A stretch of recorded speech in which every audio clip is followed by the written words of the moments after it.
how do you measure the legacy of a man who gave everything to a city and a franchise on and off the field? Demaryius Thomas wasn't just a Bronco. He was the Bronco, the workhorse. A first-round gamble from Georgia Tech, quiet, fast, humble.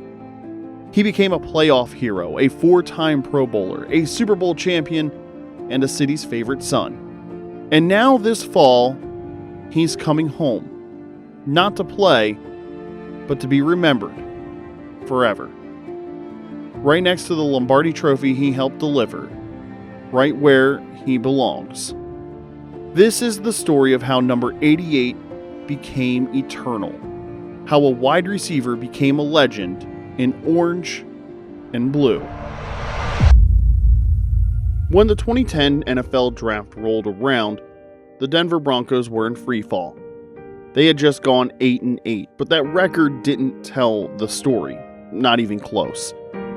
In 2009, they started 6-0 under first-year head coach Josh McDaniels. People thought he was the next Belichick, but then the bottom fell out. They lost 8 of their last 10. Brandon Marshall was already clashing with the staff, and Jay Cutler had been traded the year before.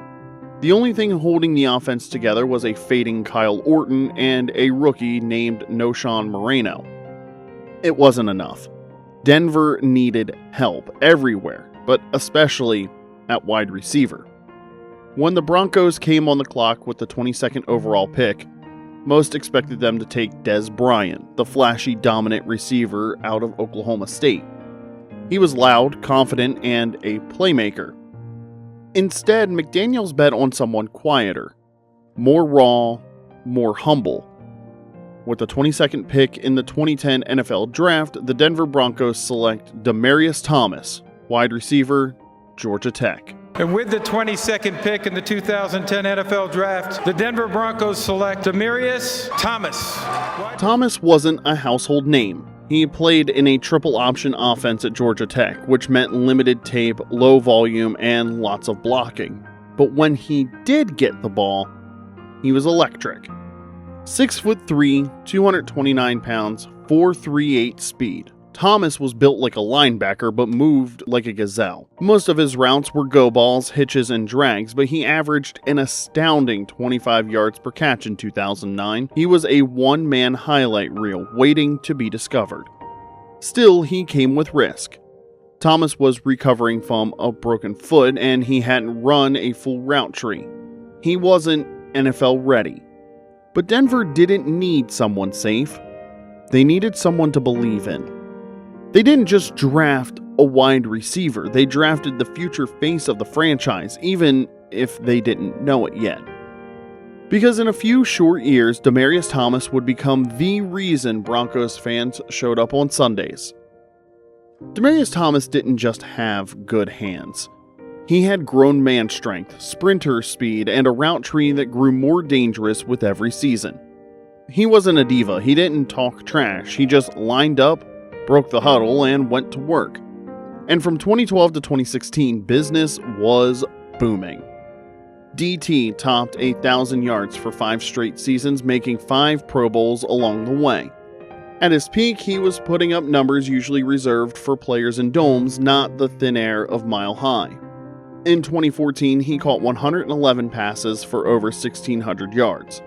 That's the most receiving yards in a single season in Broncos history.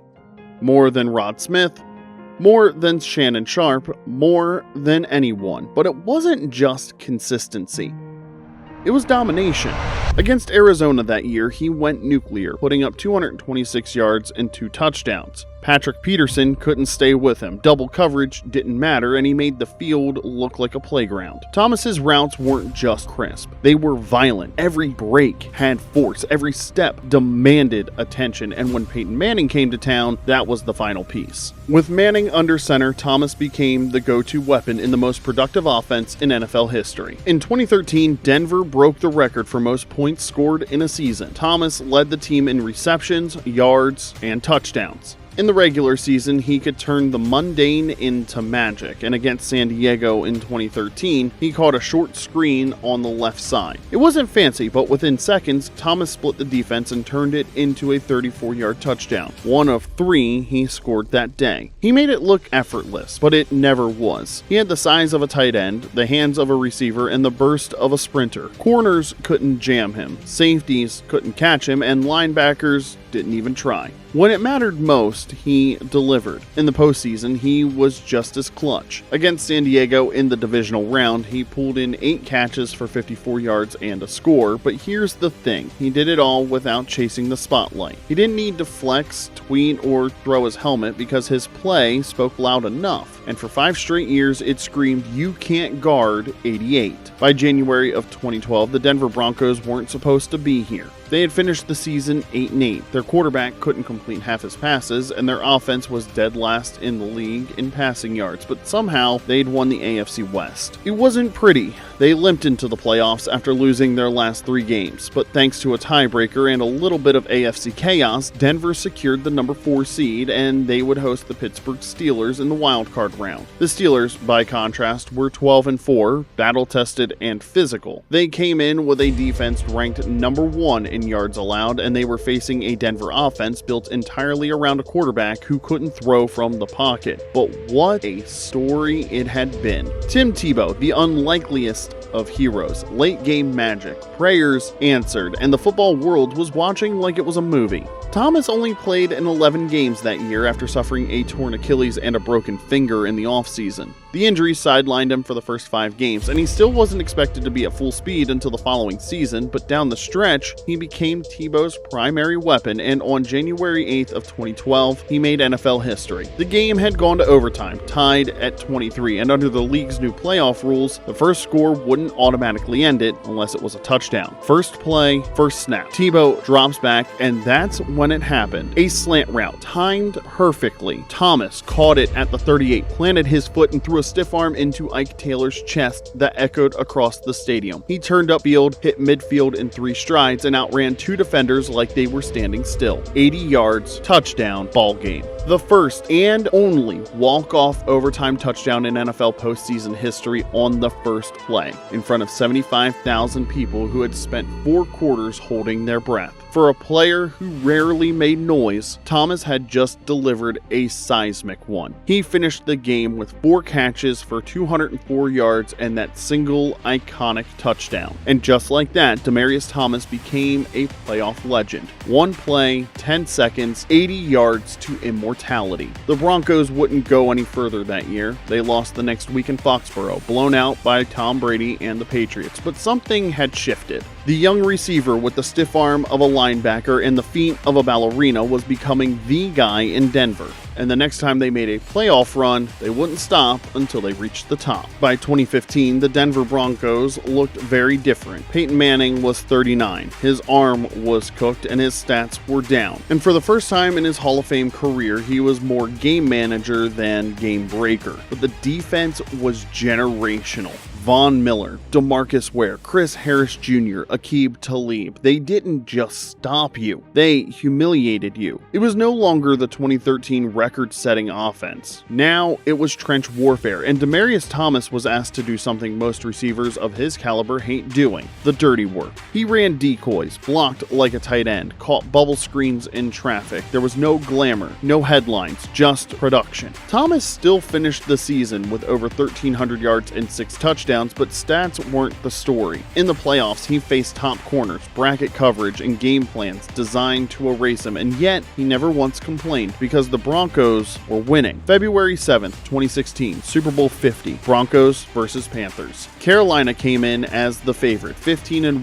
MVP quarterback, and unstoppable offense. And Denver came in with a plan: let the defense eat and don't turn the ball over. Thomas didn't put up eye-popping numbers, just 1 catch for 8 yards, but but his fingerprints were still everywhere. He drew coverage that opened up Benny Fowler and Emmanuel Sanders. He set the edge on crucial run plays to keep Cam Newton off the field. When it ended, he didn't spike the ball or dance. He knelt quietly at midfield, tears welling in his eyes. He had made it, a Super Bowl champion. 6 years, 3 quarterbacks, 1 torn Achilles, and countless hits across the middle. Demaryius Thomas was finally a world champion. And in a game remembered for Von Miller's dominance, those who really watched knew. Number 88 had earned his ring the hard way. On the field, Demaryius Thomas was a problem, but off the field, he was a blessing.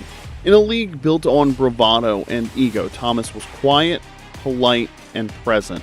He didn't just chase endorsements. He didn't try to be a celebrity, but ask anyone in Denver who mattered and they'll tell you who showed up when it counted. He gave his time, he gave his energy, and he gave his name to causes that didn't trend online. Every year, Thomas hosted youth football camps in Georgia and Denver, free of charge. He paid for the equipment, he stayed late, and he called kids by name. And it wasn't just football. Demaryius spent years supporting children with incarcerated parents because he understood what that felt like. His own mother and grandmother had both served time when he was young. He knew the shame, silence, and complexity, so he turned his story into service. He didn't tweet about it, he didn't post pictures, but he kept showing up. In Denver, he was more than a football player. He was the guy who made Tuesday visits feel like Sunday touchdowns, a Pro Bowler on paper, but a role model in real life. And when he finally left the Broncos in 2018, he didn't just leave behind a jersey. He left behind a legacy of kindness, humility, and grace under pressure. Because in a city built on loyalty and hard work, Demaryius Thomas fit right in. On December 9th of 2021, the news broke.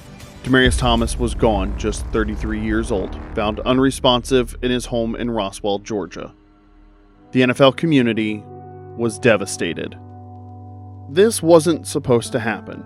Not to him. Not yet. At first, reports pointed to a seizure disorder, something he had battled quietly after a car accident in 2019, but then came the long-term picture. Stage 2 chronic traumatic encephalopathy, CTE. The condition that haunts this game, that stalks players long after the lights go out, and Demaryius had it, and it took his life.